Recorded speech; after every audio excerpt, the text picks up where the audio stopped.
প্রিয় ভাই বোন বন্ধু যেনারা দেশে এবং দেশের বাইরে রয়েছেন তেনাদের সবাইকে আমার আন্তরিক সালাম। আসসালামু আলাইকুম ওয়া রাহমাতুল্লাহি ওয়া বারাকাতু। বন্ধুরা আমার, দেখতে পারতেছেন একটি গাছের ছবি দেখা যাচ্ছে। এই গাছটিকে আমাদের এলাকায় ঢেকিয়া গাছ বলে, আবার কোনো কোনো এলাকায় বিষ পাতা গাছও বলে। এটাকে বিভিন্ন জায়গায় বিভিন্ন নামে ডেকে থাকে। তবে এই গাছটির অনেক উপকারিতা রয়েছে, যতগুলো উপকারিতা আমি বর্ণনা করে শেষ করতে পারবো না। আজকে আপনাদেরকে একটি গুরুত্বপূর্ণ বয়ান শোনাবো। এই বয়ানটি কাজে লাগিয়ে আপনারা অনেক উপকার পাবেন। বন্ধুরা আমার, আজকে যে মন্ত্রটি উপহার দেব, এই মন্ত্রটি অত্যন্ত গুরুত্বপূর্ণ। যে ভাইয়েরা অনেক সময় দেখেন বাচ্চাদের হাত মচকে গেছে বা ভেঙে যাওয়ার মতো ভেঙেও যেতে পারে, আবার অনেকে দেখবেন বর্ষাকালে পিছল খেয়ে এরকম পায়ের গোড়ালি লড়ে যায়, হাতের গোড়ালি মচকে যায়, আঙ্গুল মচকে যায়, ভেঙে যায় বা ফুলে যায়, ব্যথা হয়, তীব্র ব্যথা হচ্ছে। এই ব্যথা সহজেই কমতেছে না। আপনারা ডাক্তারের কাছেও যেতে খুব হিমশিম খাচ্ছেন, অনেক দূর দূরান্তরে আছেন, ডাক্তারের কাছে যেতে পারতেছেন না। এমতো অবস্থায় এই ছোট্ট বাচ্চার হাত উঠে গেছে, হাড় লড়ে গেছে, হাড় মচকে গেছে, অথবা হাড় এরকম এক জায়গার থেকে সরে অন্য জায়গায় চলে গেছে, বাচ্চা কান্নাকাটি করতেছে, এই কান্না থামাতে পারতেছেন না। বন্ধুরা আমার, সিঁড়িতে উঠতে গিয়ে বিল্ডিংয়ের সিঁড়ি পিছল খেয়ে পড়ে গেছেন, পায়ের তালা বা আঙ্গুল বাঁকা হয়ে গেছে, মচকে গেছে, ভেঙে গেছে, এমনকি কিভাবে কি হয়েছে বলতে পারতেছেন না। এই ব্যথার জন্য এই গাছটি অত্যন্ত গুরুত্বপূর্ণ। এই গাছটি কি করবেন, একটু নিয়মটা শুনে নেই। যে গাছটি দেখতে পারতেছেন এই গাছটি সকলেই চেনেন।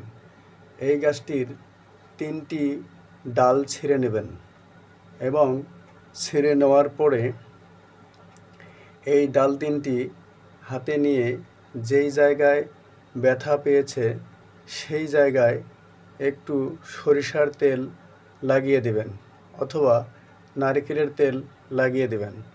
দেওয়ার পর এই ডাল 3টি উপর দিয়ে এরকমভাবে উপর থেকে নিচে নামাবেন এবং ছেঁচড়িয়ে ছেঁচড়িয়ে নিচে নামানোর সময় একটি মন্ত্র বলবেন।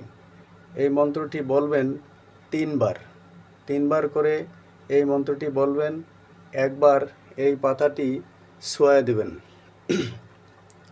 এইভাবে আপনি 7বার এই মন্ত্রটি পাঠ করুন এবং 7বার ছুঁয়ে দিন।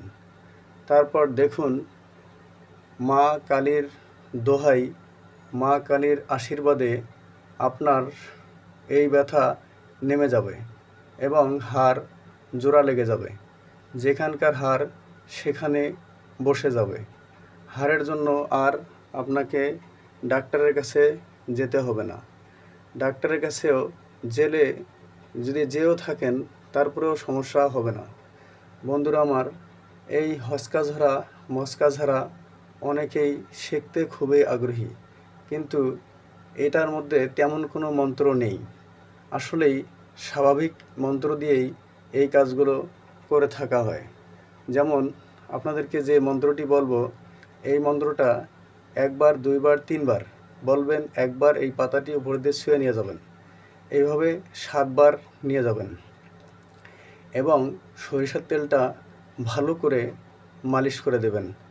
আশা করি আপনার এই ছোট্ট বাচ্চাটার কান্নাকাটি খুব দ্রুত বন্ধ হয়ে যাবে এবং হাড়টি জায়গায় গিয়ে বসে যাবে।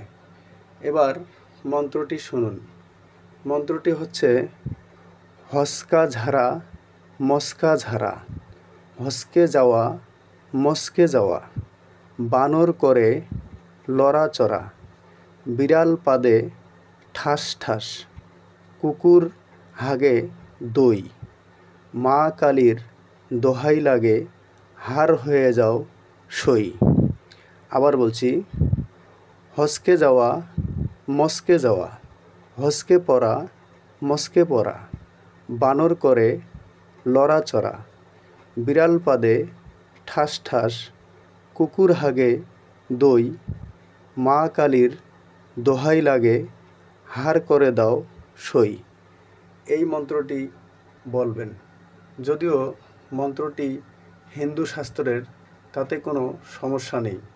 আশা করি খুব দ্রুত আপনার এই হার জায়গায় গিয়ে বসে পড়বে। বেশিক্ষণ সময় লাগবে না, 24 ঘন্টার মধ্যেই অবশ্যই কাজে লেগে যাবে। আমি এই মন্ত্রটি উপহার দিলাম আপনাদের তৎক্ষণাৎ কাজে লাগার জন্য। আপনারা এভাবেই মন্ত্রটি কাজে লাগান এবং এই কবিরাজিটা নিজের বাড়িতে বসে থেকে নিজেই আপনার ছেলে মেয়ে আত্মীয় স্বজন ভাই বোন বন্ধু সবার উপকারে আসেন। আশা করি মন্ত্রটি বিফলে যাবে না, আপনাদের তৎক্ষণাৎ কাজে লেগে যাবে। আপনারা সবাই ভালো থাকুন, সুস্থ থাকুন। খোদা হাফেজ।